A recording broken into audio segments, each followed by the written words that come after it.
Nova reforma da Previdência está no ar. Sim, mas Giovanni, eles acabaram de negar a revisão da vida toda. Giovanni, acabaram de encontrar esse rombo enorme, esse roubo enorme de 6,3 bilhões de reais no INSS, uma roubalheira danada. Giovanni, o povo só está perdendo e os caras estão falando em fazer uma nova reforma da Previdência agora. Sim, inclusive vão utilizar todas essas circunstâncias para justificar ainda mais uma nova reforma da Previdência. Mas antes de continuarmos, eu quero te pedir para que você deixe o seu like, compartilhe, se inscreva no canal, isso não vai te custar nada. A gente precisa fazer com que todos os brasileiros saibam a verdade. E a verdade eu vou te dizer agora. Eu quero, antes de mais nada, apenas te recordar que em 2019 havia uma narrativa muito forte de que, caso o Brasil conseguisse aprovar a reforma da Previdência, o Brasil ia decolar, não é verdade? Tá aí, né? Estou trazendo duas reportagens. Você tem aí, ó, a aprovação da reforma da Previdência abre caminho para o Brasil decolar de vez, diz Bolsonaro. Ele disse isso em 29 de outubro, né? E ali ele já tinha a certeza da reforma, da aprovação da reforma da Previdência, que foi em 11 de novembro. Você também tem Paulo Guedes dizendo, né, que o Brasil vai decolar, né, a partir de julho. Beleza? Né? E aí ele coloca, né, no semestre, olha só, o ministro da Economia afirmou que no primeiro semestre faltou aprovar as reformas. Só que não, né? No segundo semestre não vai faltar isso. E realmente eles conseguiram aprovar a reforma da Previdência em 2019.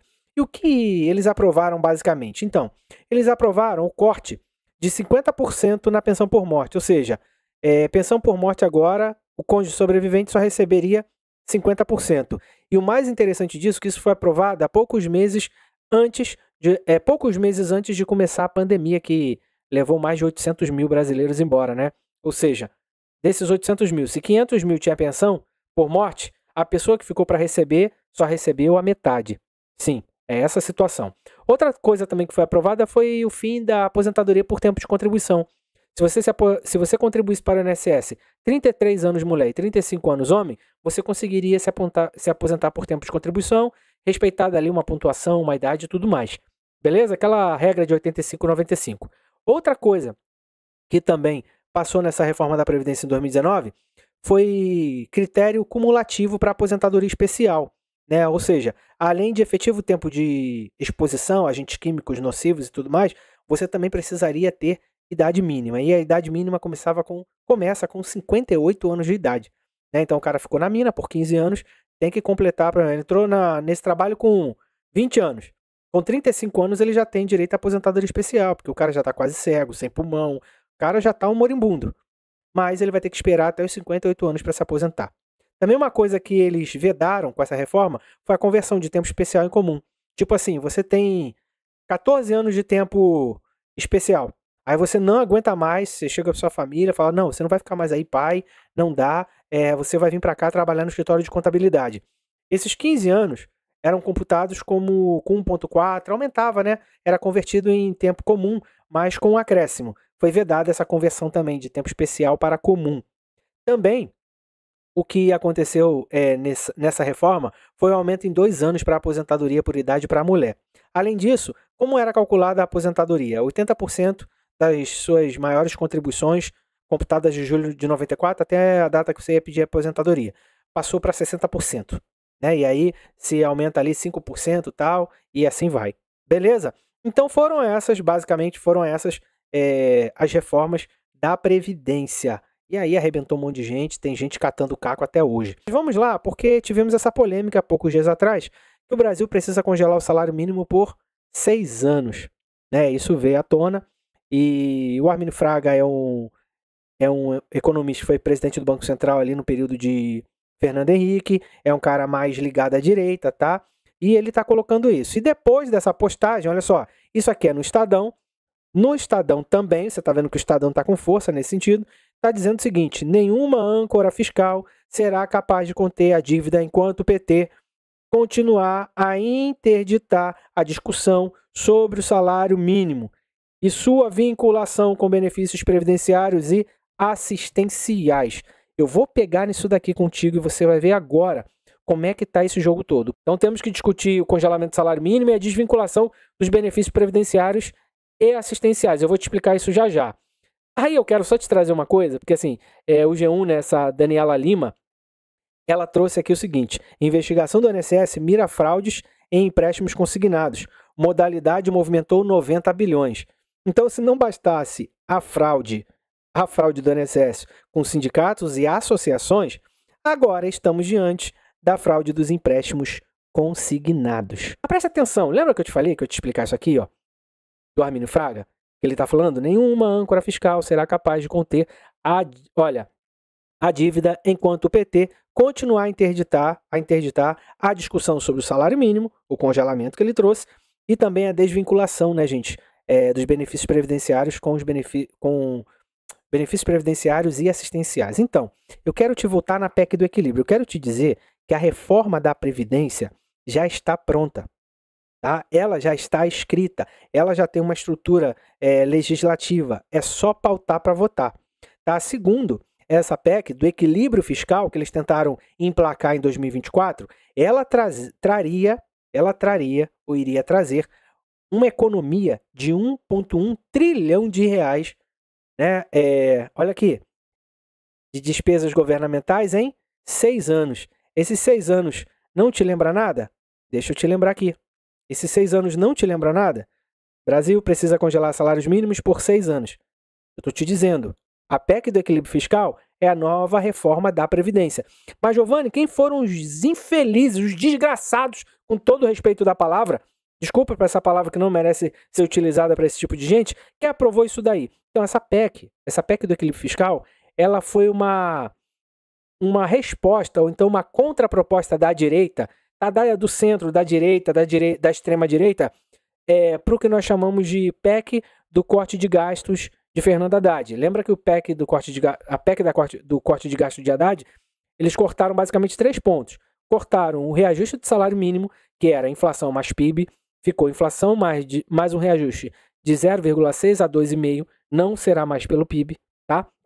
Também cortou o abono salarial, né? Reduziu o critério de elegibilidade, tem vídeo meu te explicando isso daqui, e também cortou beneficiários do BPC Loas, tá? Beneficiários que tem gente recebendo BPC Loas ou benefício previdenciário dentro de casa não recebe, que tem iPhone, moto, carro, terra nua, imóvel, tem algum patrimônio também deixa de receber BPC Loas.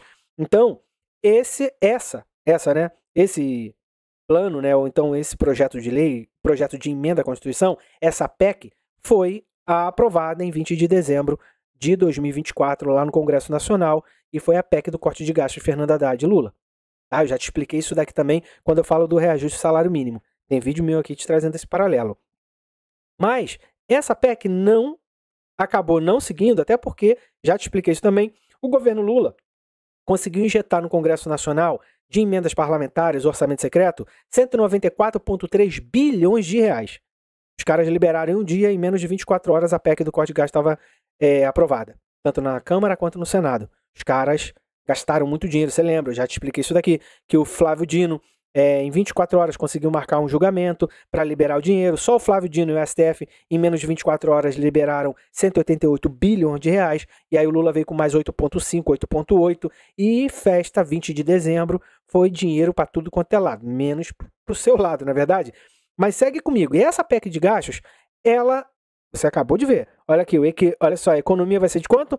1,1 trilhão. Em quantos anos? 6 anos. Já te mostrei aqui do que isso se trata. Já te mostrei que o Armínio Fraga, há poucas horas, 6 horas, trouxe isso daí. Olha, a gente tem que discutir. O congelamento do salário mínimo é desvinculação. Giovanni, eu quero entender a desvinculação, homem. Fala logo. Então, deixa eu te mostrar só esse pedacinho aqui para você entender o que seria a desvinculação. Presta atenção comigo, vem para cá.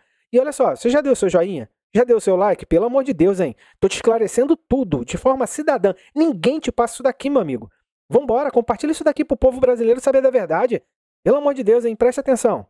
Entre outros pontos, os parlamentares propõem desvincular benefícios previdenciários e assistenciais como benefício de prestação continuada do salário mínimo. Hoje, o valor do salário mínimo serve de referência para esses benefícios. De 2026 a 2031, eles passariam a ser corrigidos apenas pela inflação.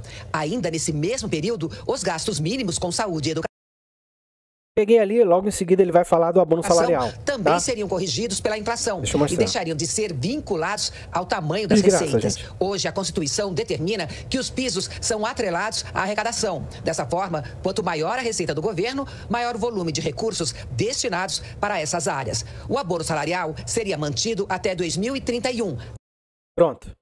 Essa PEC do equilíbrio é a nova PEC da reforma da Previdência. Já estou te dizendo. Eles não emplacaram em 2024 porque o Lula gastou quase 200 bilhões. Mas eles vão emplacar em 2025, 2026, principalmente em 2026, sendo reeleitos. Toda essa galera aí que você vê, da direita, que você gosta, essa galera da esquerda que só fica lacrando, não tem força, essa galera é muito fraca. Guilherme Boulos, como é que é o nome? Érica Hilton é fraca, não sabe do que fala, não sabe como trabalhar, não sabe defender trabalhadores e aposentados. E a direita nem te conhece. Kim Kataguiri, Nicolas Ferreira, essa galera nem sabe quem é você, tá? Nem sabe. Vivem do dinheiro público, mamam no dinheiro público, só sabem produzir através do que ganham do dinheiro público, mas não trabalham para o povo de jeito nenhum. Então, se correr o bicho pega, se ficar o bicho come, e você tem que começar a pensar em você. E por falar em deputados federais, tá aí, né? Câmara deve votar requerimento para acelerar projeto que amplia o número de deputados federais. Eu fico, né? Poxa, não podia a gente ter um Congresso Nacional que realmente representasse o povo brasileiro? Aí eu te falo, cadê? Cadê o seu político de estimação lutando contra isso? Ou fazendo um videozinho na vertical, com fundo preto e música aterrorizante, para te esclarecer que você tem um monte de deputados e senadores que não prestam para nada, a não ser encher seus próprios rabos. E eles sempre estão lutando para te manter curvado. Né? E nesse momento, seja você lulista, ou seja você bolsonarista, não acredite que você está curvado apenas para o seu político de estimação, não. Quando você se curva para um ou para outro, você se curva para os dois. Quando você se curva para os dois, é o povo que sempre sai perdendo.